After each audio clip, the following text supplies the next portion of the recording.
Hey everybody, it's Dan's Monsters back again for another Dan's Rambles podcast. Hope you're all doing alright out there. What am I going to talk about today? Well, I'm going to talk a bit about the Preston Speculative Fiction group, but I need to go back in time first.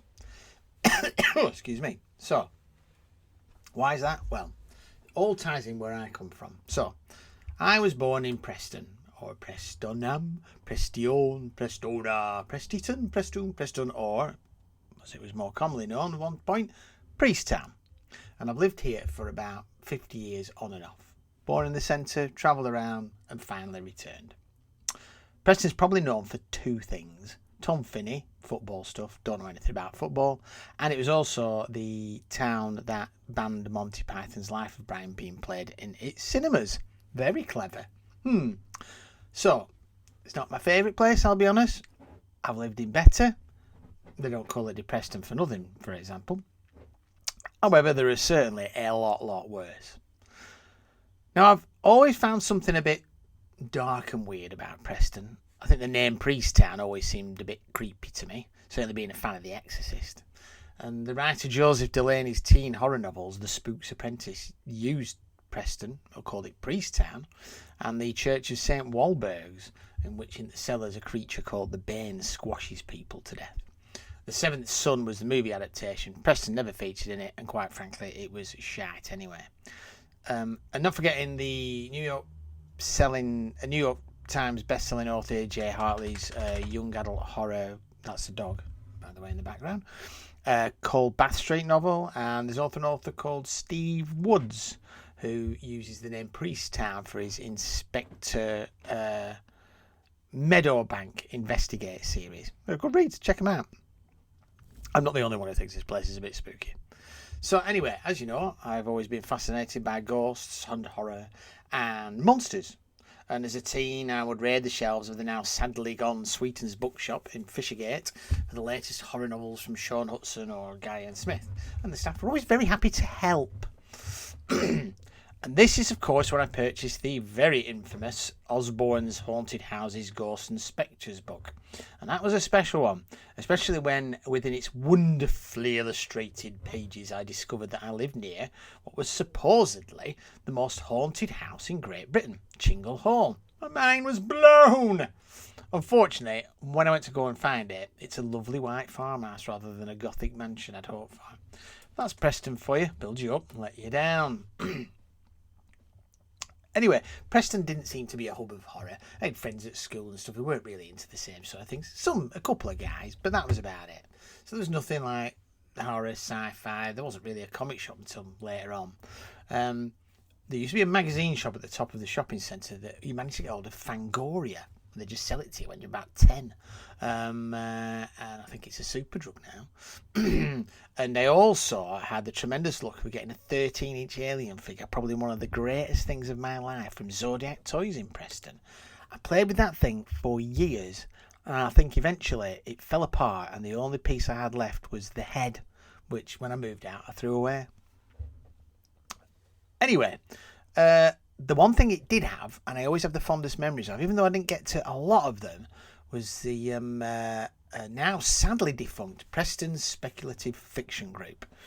When I discovered that group, it was a bit of a dream come true. Potty history of the place, there is a website that I'll add in the link on the description of all this. It started in 1982 at a pub called the Lamb and Packet. Moved to various locations until the early 2000s.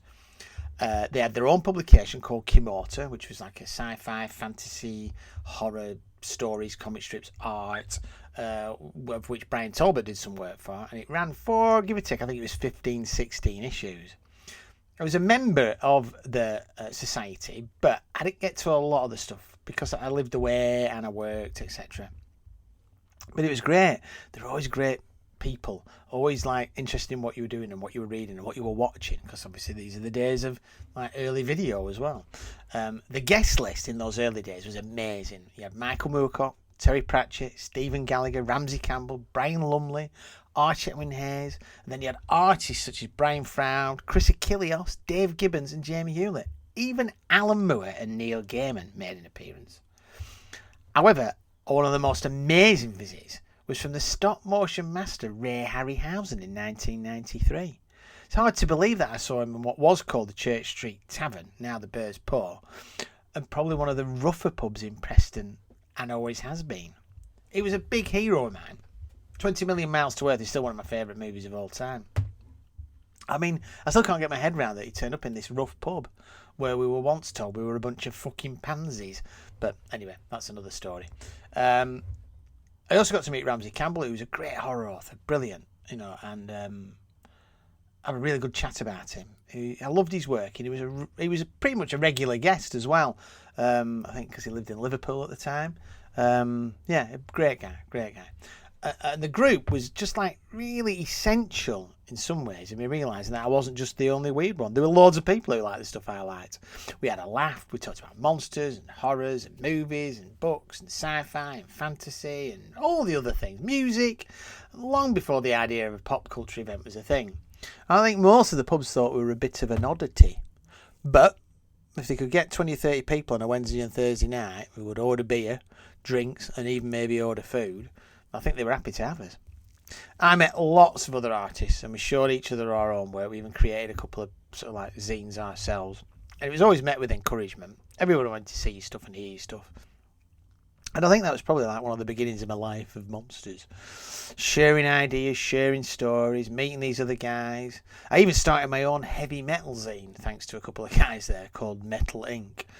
And I went on to go and interview people like Testament for it, and Anthrax, a band called Slammer, Sabat, and many others at the time, because tapes were a big thing and lots of tapes, getting all sorts of stuff. We used to go to tape fairs and swap them around. So the PSFG is just like really stuck in my mind. It was drinks, laughs, and all things speculative. Now, unfortunately, I haven't moved away from Preston with various reasons and travelled around, went to college, went to uni, work. And as time moved on, the PSFG slowly faded as no new members joined. Pubs were now beginning to say we don't want you anymore, so they were struggling to find a place to hold it. And of course, everybody's getting a bit older, so we all know what that means as a Grim Reaper comes calling. The pop culture phenomenon obviously turned niche fandom into a massive money-making machine. So that whole thing of guests turning up and charging top dollar for a signature, we never had that. It was just people wanting to come and engage with the fans. And I'm not saying that, they wouldn't do that today, but I think that whole thing has just changed so much. It's just, a famous author will always go to a book signing in a bookshop rather than a sort of little corner science fiction club, if you will. So there you go, I suppose. If it wasn't for Sweeten's Bookshop, Zodiac Toys, and the people of the Preston Speculative Fiction group, I might not be drawing monsters as I still do today. So thanks, Preston, which isn't something I say very often, I'll be honest with you. So you can check the details out. I'll put the link in the bottom, but you can check the details out at the psfg.blogspot.com.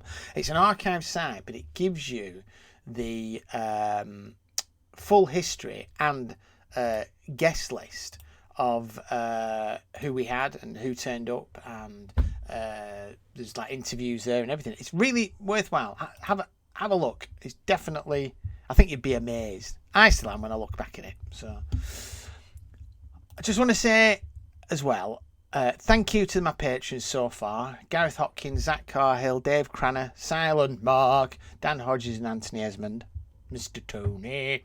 Thanks for the support. Thanks for chucking a bit of wodge my way.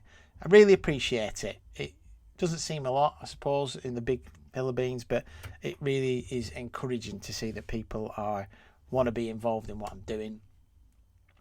So thank you very much, and thanks to the free members as well who are just coming along for having a look. That's great. I'm happy about that. So you've got Greg in a Basket, Cole Henley, Frankie Charlie, I wonder who that is, Peter Davis, A.S. Chambers, Matthew Bunce, Troy Martin and Dan Butcher. Spread the word. See if people want to pay, see if people just want to come and join us. It's all right. I like it here. It's a bit less hassle than Instagram, I think. So anyway, So, yeah, thank you very much, everybody. Now, I'm going to be doing more of this. If I can suss out how to do audio even better, then I will. It's a learning curve.